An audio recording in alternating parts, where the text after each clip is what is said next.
adab mengadakan jual beli yang nomor 5.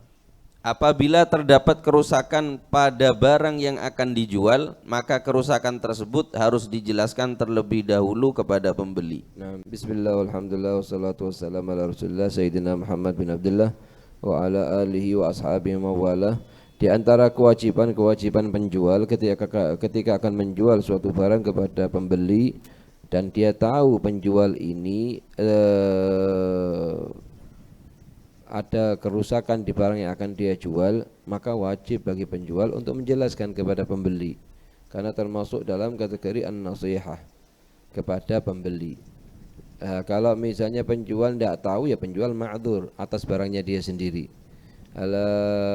Kemudian setelah pembeli mengetahui, oh ternyata ada aib ini, ada kecacatan ini, kecacatan itu, maka pembeli punya hak untuk mengembalikan kepada penjual jika ternyata barangnya itu terjadi kerusakan dan lain-lain. Cuman perkara tersebut ini kembali kepada namanya rasa takutnya penjual kepada Allah Subhanahu wa taala dan niat salehahnya penjual ketika mengadakan transaksi jual beli. Sebab kalau tidak, sebanyakan orang secara otomatis dia akan bagaimana mengusahakan pembeli mau beli sedangkan di barang ini dijual terdapat kerusakan di dalamnya. Dengan cara apapun sekiranya barangnya dia laku, dia dapat faedah, dapat keuntungan tanpa mikir bahwa pertama dia telah khianat kepada akad jual beli yang dia kerjakan kepada pembeli. Yang kedua, yang paling penting, efek samping negatif yang akan kembali kepada dirinya dia sendiri, dosanya tidak hilang, hartanya akan habis, barokahnya tidak ada. Dia sendiri sebetulnya seorang penjual ini ketika mengetahui barangnya itu ada kekurangan dan dia tidak menjelaskan kepada pembeli ada kekurangan ini, kerusakan itu dan lain-lain yang memang sepele, cuman itu merupakan satu kerusakan.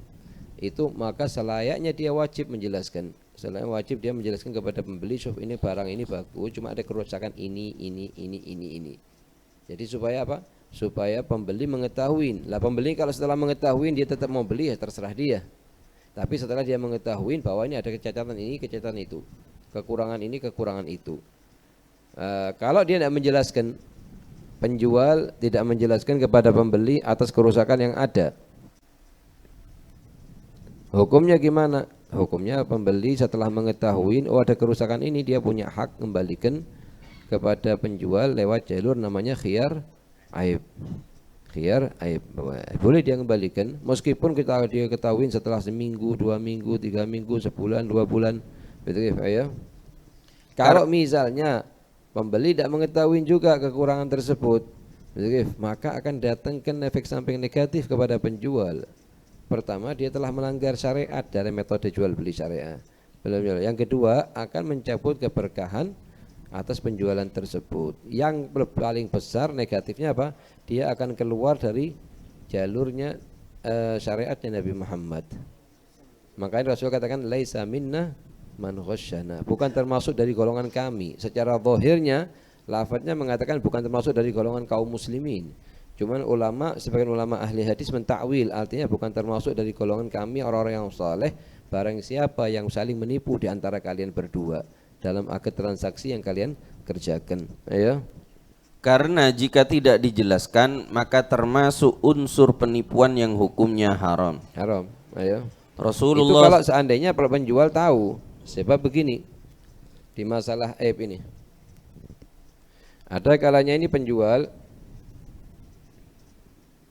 ya ima tahu atas kekurangan barang yang akan dia jual kepada pembeli, atau dia tidak mengetahui, dia sendiri sebagai penjual tidak mengetahui.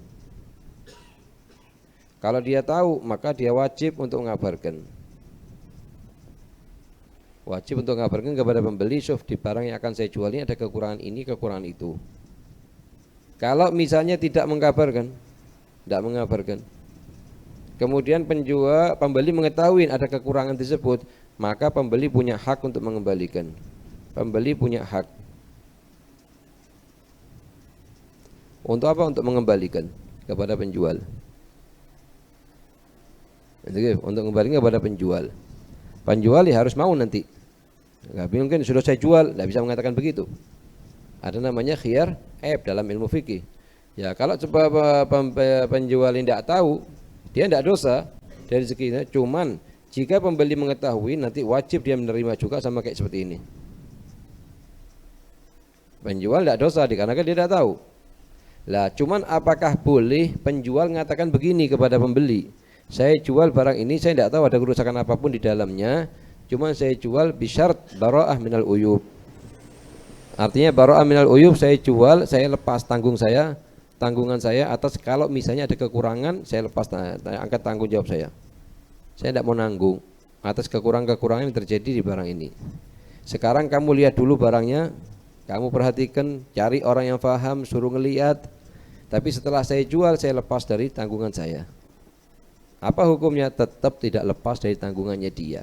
Kecuali cuman di satu masalah, yaitu kalau barang yang diperjualbelikan hayawan, misalnya sapi, kambing dan lain-lain. Wah, yang kedua, penjual tidak tahu kekurangan penyakit di dalam tubuh hayawan tersebut. Yang ketiga, ala aibin batin, atas penyakit-penyakit di dalam tubuhnya dia yang sulit untuk diketahui. Maka di masalah itu boleh penjual menjual barang kepada pembeli, misalnya menjual sapi kepada pembeli dan mensyaratkan kalau terjadi apapun, ada kekurangan apapun, jangan kamu kembalikan kepada saya. Di satu masalah ini namanya bara'ah minal uyub, dikategorikan sah. Selain ini tidak sah. Ayo, di dalam madzhab Imam Syafi'i, ayo. Rasulullah sallallahu alaihi wasallam, Allahumma shalli wa sallim alaihi wa alihi. Beliau bersabda, laisa minna man ghasyana, rawahu Ibnu Majah. Laisa minna secara zahirnya artinya bukan termasuk golongan kami, artinya orang kafir. Oke, cuman sebagian ulama mentakwil artinya laisa minna, laisa ala tariqatina. Ayo. Artinya bukan termasuk dari golongan kami bagi seseorang yang telah menipu kami. Nah, adab yang keenam, tidak mengurangi ukuran timbangan pada saat menjual. nah, karena termasuk perkara yang sangat dinilai negatif dan dosanya sangat besar binasul Quran. Itu mengurangi timbangan waktu kita menjual. Misalnya jual terus ada misalnya timbangannya agak kotor sedikit, sekiranya itu atau di nasallallahu alaihi, sebagian orang kadang jual beras ditambahin kerikil sedikit itu, di dalamnya dicampurin. Nasallallahu alaihi, atau timbangannya diberatkan dari bagian bawah. Itu semuanya perkara-perkara yang diharamkan oleh syariat. Bahkan sebaliknya yang sangat dianjurkan. Kita jual beras 1 kilo misalnya, sangat dianjurkan sebelum kita serahkan kepada pembeli tambahin sedikit. Itu termasuk dalam kategori shadaqatus sir, yang pembeli sendiri pun tidak tahu.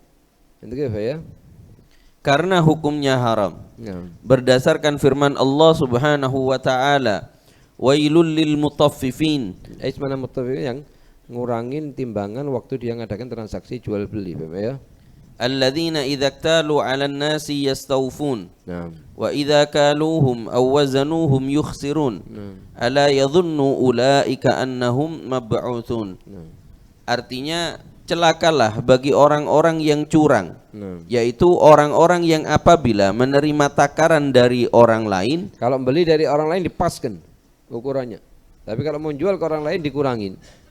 Ini tidak akan mendatangkan hasil. Berapa yang dia akan terima dari hasil kerjaan yang sangat negatif semacam ini, dari keuntungan yang bakal dia terima. Makanya sebagian salafus saleh mengatakan, aku tidak ingin membeli wail di neraka jahanam itu dengan 1 gram 2 gram timbangan yang aku tambahin atau aku kurangin. Begitu ya. Maka mereka meminta untuk dipenuhi. Nah. Dan apabila mereka menakar atau menimbang untuk orang lain, maka mereka mengurangi. Tidaklah orang-orang itu menyangka bahwa sesungguhnya mereka semua akan dibangkitkan. Berdasarkan firman Allah Subhanahu wa taala, auful kaila wala takunu minal mukhsirin wazinu bil qistasil mustaqim wala tabkhasun nasa asya'ahum wala ta'thaw fil ardi mufsidin. Artinya sempurnakanlah takaran dan jangan takaran, bahkan kalau bisa tambahin sedikit. Misalnya ditulis 7 gram, tambahin 7 gram setengah. Setengahnya niatkan shadaqatus sir, tadfa'al balaya wal masaib. Ayo.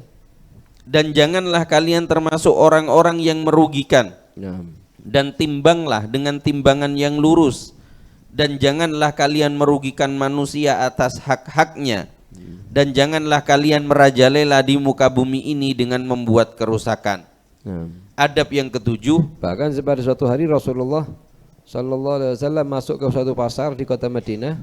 Beliau melihat orang jualan gandum, beras semacam kayak beras gandum begitu.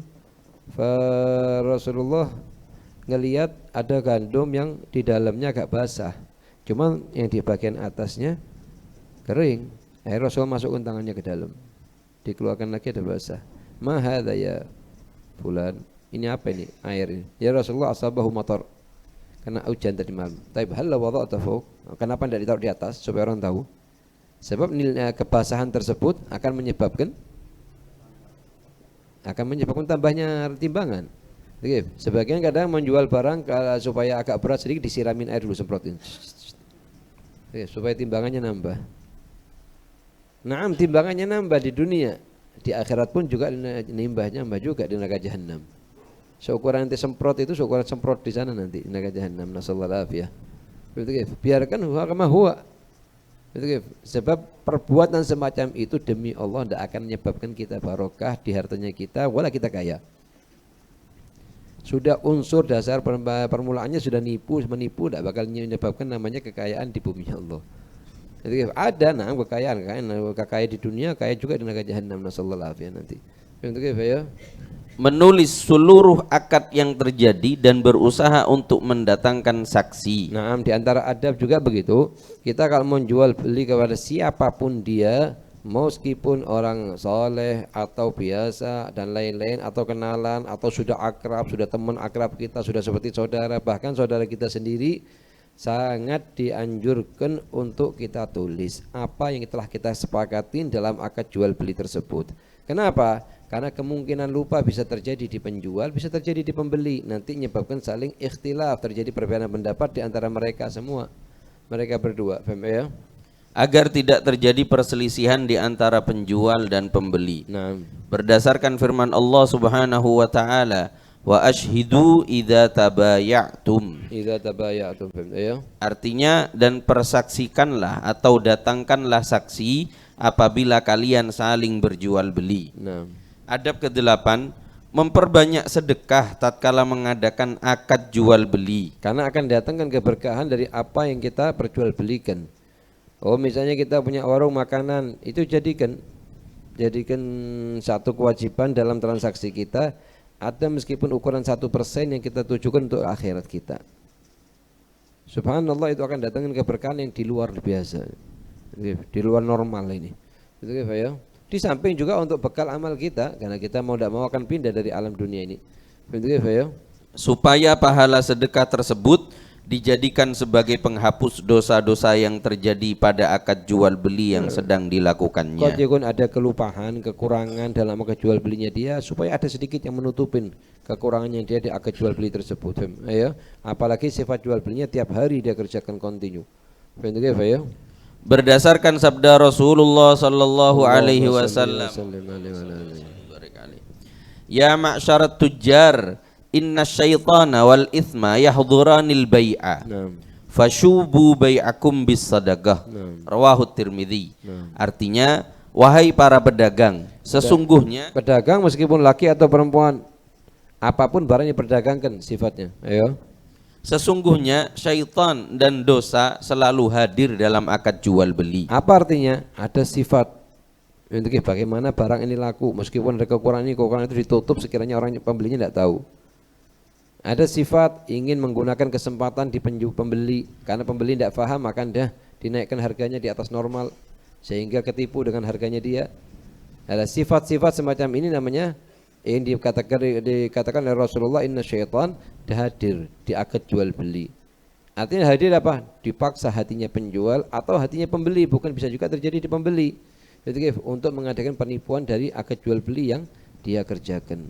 Contohnya apa? Di antara pembeli, uang yang dibayarkan mungkin tidak asli dan lain-lain, atau mumatil, menunda-nunda dalam pembayaran. Sudah niat dia, saya mau bayar gini dulu, setelah saya pegang nanti mau saya tunda, mau saya ginikan, mau saya gitukan. Itu Allah tahu dengan apa yang dia niat akan dia kerjakan, sudah ini namanya yang dimaksud oleh Rasul sallallahu alaihi wasallam, inna syaitan yahdur, hadir. Sungguh syaitan hadir. Lain halnya kalau satu orang membeli barang atau menyewa barang atau menggadekan barang, niatnya semua mengerjakan sesuai nas syariat, sesuai hukum fikih yang berlaku, maka akan Allah kasih keberkahan di dalamnya. Begitu ya.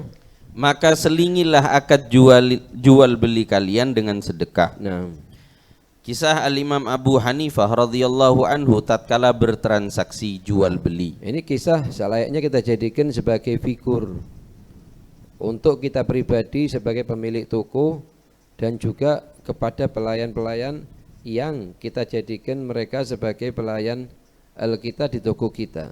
Apa kisahnya? Secara singkat, Al-Imam Abu Hanifah ini punya toko baju, toko kain. Toko kain. Betul. Wah, ada kain yang 1000 dirham, satu potongnya ada kain yang 500 dirham. Ada suatu hari pembeli datang kepada tokonya Imam Abu Hanifah, beli kain yang harganya selayaknya mestinya 500, sama pelayannya Abu Hanifah dijual 1000. Setelah keluar dari toko, qadarullah, ketemu itu pembeli dengan Imam Abu Hanifah yang datang dari luar. Tahu kalau ini barang kain dari tokonya dia. Ditanya, ya fulan, berapa kamu beli kain ini? Pembeli tidak tahu kalau itu pemilik tokonya. Enggak lana sebeli dengan 1000. Enggak lah, ini harganya 500, bukan 1000. Tapi kamu salah beli. Akhirnya ta'al kembali ikut. Diajak kembali lagi ke tokonya. Dimarahin pelayannya sama Imam Abu Hanifah, kenapa kamu jual kainnya 500 menjadi 1000? Enggak, dia katanya pembelinya, ya Imam, dia bilang anak kita sudah halas, kita sudah setuju, anak ridho beli dengan 1000. Iya, cuman ente ridho, anak tidak ridho sebagai penjual.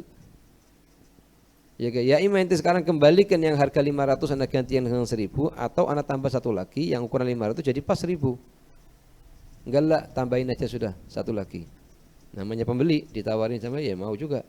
Oke, akhirnya Pak ditambahin satu lagi sama Abu Hanifah, kemudian pergi. Ditanya sama pembantunya, ya Imam, kenapa sampai begini? Enggak laku dengar hadisnya Rasulullah SAW, ad-dinun nasihah, agama itu nasihat. Laisa minna man ghasyana. Nah, kalau kita zaman sekarang kita punya pelayan harganya barang harganya 500 kita jual 1000, kita naikkan tingkat jabatannya dia nanti. Yang tadinya sebagai pelayan biasa kan jadi kepala ini kepala itu nanti. Kenapa? Karena bisa nipu. Nasallallahu alaihi. Betul. Terus apakah kurang hartanya Abu Hanifah dengan metode? Enggak. Abu Hanifah sampai 100 keluarga di daerahnya dia yang ditanggung sama dia. Bahkan banyak dari ulama utalabatul ilm wal muhadditsin yang ditanggung oleh siapa? Al-Imam Abu Hanifah. Faham ya? Kana al-Imam Abu Hanifah radhiyallahu anhu tajiran wa la ya'khudhu ribhan illa khamsatan fil mi'ah. Di sini apa artinya Abu Hanifah tajir? Artinya meskipun Abu Hanifah ini imam sahib madhab. Imam ini. Imam Abu Hanifah ini sebelumnya Imam Syafi'i jauh. Bahkan ini hari tanggal lahirnya hari wafatnya Imam Abu Hanifah sama dengan hari tanggalnya Imam Syafi'i.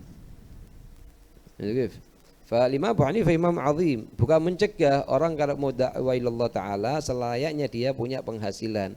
Tidak harus dia sendiri yang kerja, meskipun orang lain diwakilkan ke temannya dan lain-lain saling kerjasama. Selayaknya begitu. Kenapa? Supaya bisa dakwah tanpa harus mengharap pemberiannya orang. Itu sangat dianjurkan puluhan kali oleh lisan guru kita Al-Habib Zain bin Ibrahim bin Sumit. Begitu ya. Wa kana yabi'u fi majjarihi khila'an. Wa kana yabi'u fi majjarihi, Imam Abu Hanifah jual belikan di tokonya dia khila' mana ini potongan-potongan kain. Ya. An-naw al-jayyid bi alfi dirhamin. Jenis kain yang bagus dengan 1000 dirham harganya, ya. Wa naw'an akhara bi 500. Jenis yang lebih bawah rendah sedikit itu harganya 500, ya. Faba'a gulamuhu a'rabiyan khil'atan minal lati qimatuha 500 bi alfin. Budaknya Imam Abu Hanifah, pelayannya itu menjual harganya 500 dijual harga 1000. Ayo. Wa ma'a khurujihi minal mahalli iltaqa bil Imam Abi Hanifah. Begitu keluar dari toko ketemu sama pemiliknya, Imam Abu Hanifah sendiri, ayo. Fasa'alahu bikam ishtaraita hadhil khil'ah? Qala bi alf. Qala lahu udma'i. Fa'ada ma'uh. Faqala al-imam li gulamihi limadza bi'tahu khil'atan qimatuha 500 bi alfin? Qala al-a'rabi qad intahal bai' wa raditu biha. Qala lahul imam anta mukhayyar in syi'ta akhadta thaniyatan wal qimatu ma'ana wa in syi'ta abdalnaka bi ahsan minha minallati qimatuha alf. Qala al-a'rabi zidni thaniyah fa'atahu iyyaha wa dhahab. Intaha syarhul Yaqutun Nafis. Artinya dahulu Al-Imam Abu Hanifah radhiyallahu anhu memiliki usaha perdagangan dan beliau tidak mengambil untung kecuali hanya 5% dari modal harga barang. Dan di antara barang dagangannya yaitu berupa kain.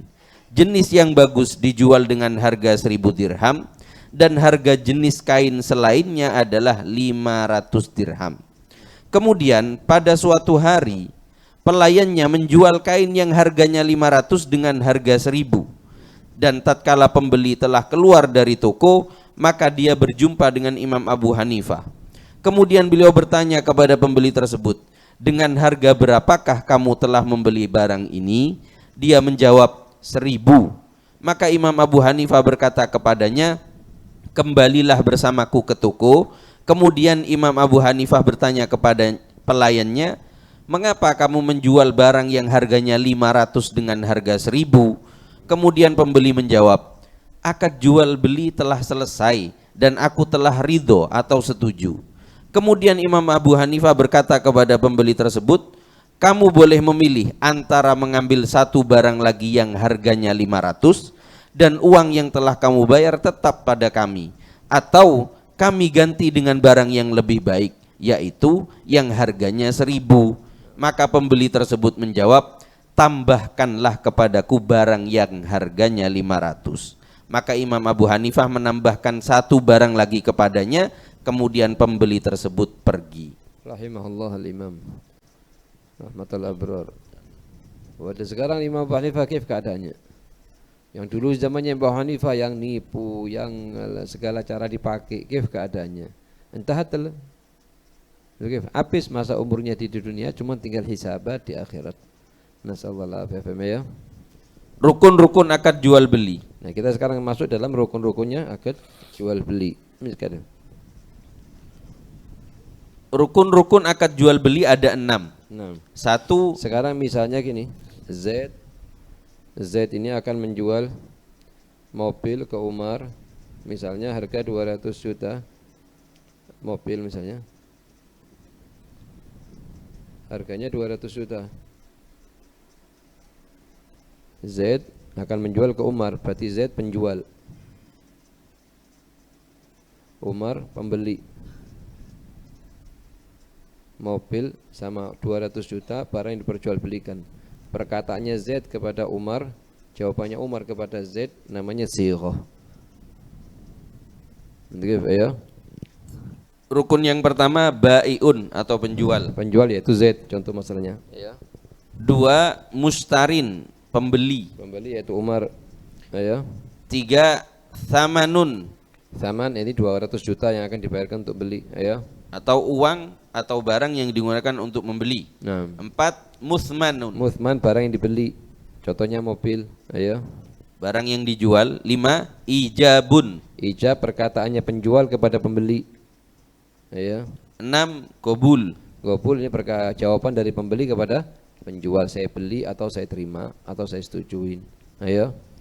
Contoh akad jual beli. Ahmad berkata kepada Umar. Contohnya misal supaya sama. Ini Ahmad mengatakan kepada Umar, ya. Saya jual mobil saya ini kepadamu. Saya jual mobil saya kepadamu. Berarti Umar Ahmad penjual. Ya. Dengan harga 80 juta di sini. Misal harganya 80 juta. Ya. Kemudian Umar menjawab, saya beli. Saya beli, ya. Atau saya terima. Maka dalam contoh di atas, Ahmad dinamakan penjual, Umar dinamakan pembeli, uang 80 juta dinamakan saman, mobil dinamakan muthman, Muthman, ya. perkataan Ahmad dan Umar dinamakan lafat ijab dan qabul atau Ijab serah dan terima. qabul, serah terima. Ya. Faidah. Nah. Perbedaan antara muthman barang yang dijual. Nah, sekarang kita ketahuin sekarang. Ini namanya mobil namanya apa? Muthman atau barang yang dijual. 80 juta namanya saman. Atau barang atau uang yang digunakan untuk membeli. Lah, apa bedanya muthman sama saman? Ada perbedaan enggak antara ini sama ini? Ayo. Perbedaan yang pertama, jika kedua-duanya dari suatu yang diperjualbelikan adalah barang. Perhatikan. Jadi begini, pembeli ini tidak selalu bayarnya dengan uang. Ada kalanya dia misalnya Ahmad jual ke Umar mobil, bayarnya dengan 80 juta uang boleh. Atau bayarnya dengan sawah, bayarnya dengan rumah, bisa juga. Yang intinya ini saman ini bisa dua-duanya, misalnya dua-duanya ada 3 keadaan, dua-duanya uang. Dua-duanya uang. Misal mau jual dolar dengan real atau dolar dengan rupiah, dua-duanya uang dia. Atau dua-duanya satunya uang, yang satu lagi bukan uang, barang. Seperti mobil dengan 80 juta. Mobil, barang, 80 juta uang. Ada kalanya dua-duanya bukan uang, barang semua. Ini barang dan ini barang. Kalau contohnya ats-tsaman wal muthman, dua-duanya uang, gimana gambarannya? Saya jual dolar ini dengan rupiah. Ats-tsaman uang, muthman juga uang. Saya jual dolar dengan rupiah. Nah, yang mana yang tsaman, yang mana yang muthman? Yang kemasukan B, dinamakan ba al-tsamaniyah. Saya jual misalnya dolar dengan rupiah, maka rupiah dinamakan tsaman. Kenapa? Kemasukan kalimat dengan atau bi. Atau yang kedua apa? Yang ketiga barang sama barang. Saya jual mobil saya ini dengan kebun. Yang mana yang tsaman? Kebun. Yang rumah namakan muthman. Jadi kalau dua-duanya uang atau dua-duanya barang, maka yang kemasukan lafadz dengan itu yang tsaman, yang dikategorikan yang tsaman ini. Kalau dua-duanya uang atau dua-duanya barang. Tapi kalau satunya barang, satunya uang, maka yang dikategorikan tsaman adalah yang uang. Meskipun tidak kemasukan huruf kalimat dengan. Misalnya saya jual dolar dengan rumah atau dolar dengan mobil. Yang mana yang tsaman? Tetap dolar. Maka dibilang in kana kilahuma naqd atau kilahuma 'ard. Ma alladhi dakhalahu al-ba, itu yang dikategorikan tsaman. Ayo. Jika kedua-duanya dari sesuatu yang diperjualbelikan adalah berupa barang, misal menjual baju dengan tas. Dengan tas. Yang mana yang tsaman? Yang kemasukan dengan. Saya jual baju ini dengan tasnya kamu. Oh, berarti tas itu yang tsaman. Ayo. Maka yang dinamakan ats-tsaman adalah yang disebut setelahnya lafadz dengan. Maka dalam contoh ini yang dinamakan ats-tsaman adalah tas. Tas, ayo. Kedua, jika kedua-duanya dari sesuatu yang diperjualbelikan adalah berupa uang. Berupa uang, seperti jual dolar dengan rupiah. Ini apa ya? Misal, menjual dinar dengan dirham. Nah.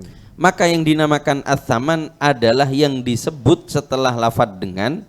Maka dalam contoh ini yang dinamakan ats-tsaman adalah dirham. Ya, saya jual 5 dinar saya dengan 200 dirhamnya kamu.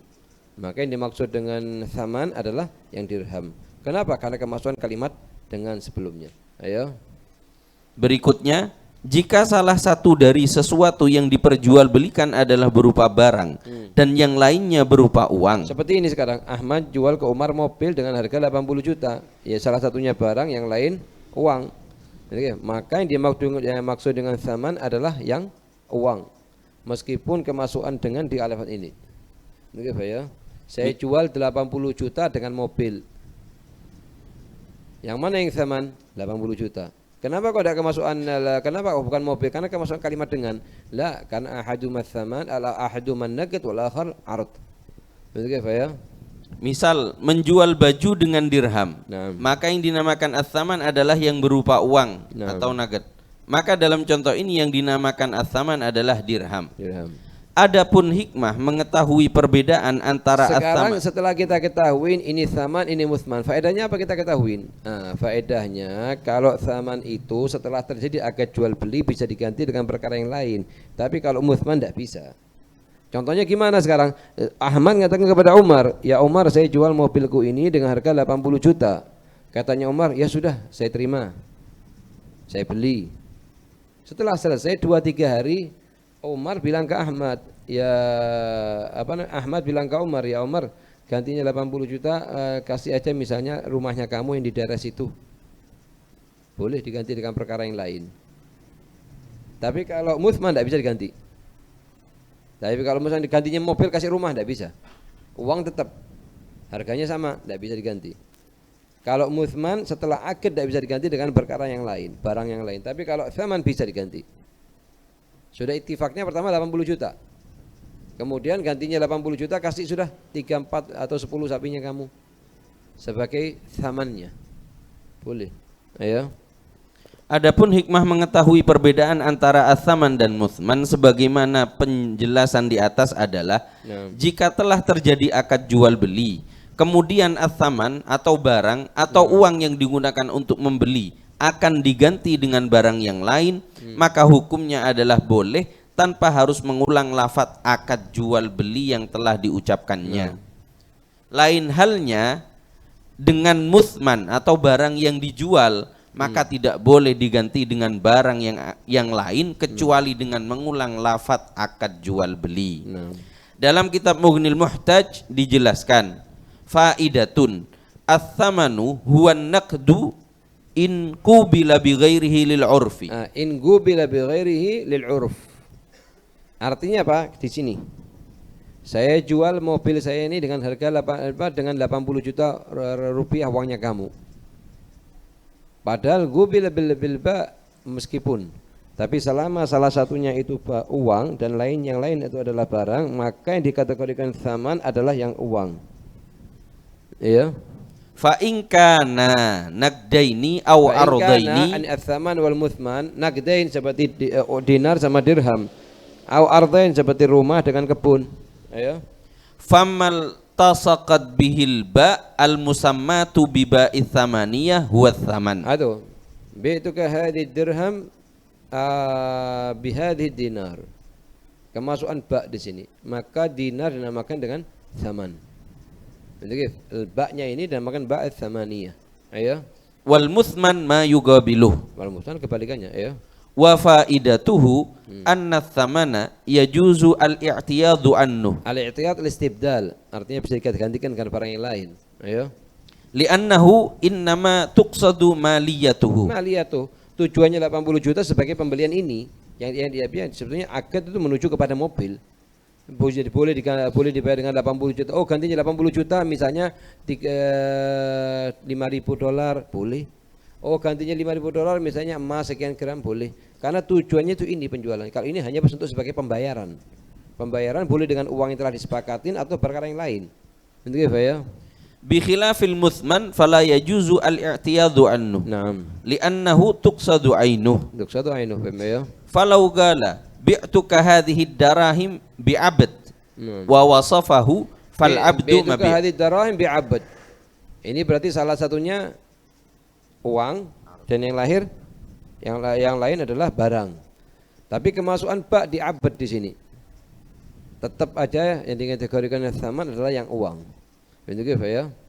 Wa wasafahu fal abdu mabi. Fal abdu mabi, ayo. La yajuzu al istibdalu anhu. Enggak, gantinya budak kasih ini. Kalau misalnya gantinya mobil kasih barang lain tidak bisa. Ini bisa diganti-ganti, ini tidak bisa. Ayo. Wad darahimu tsaman. Ayo.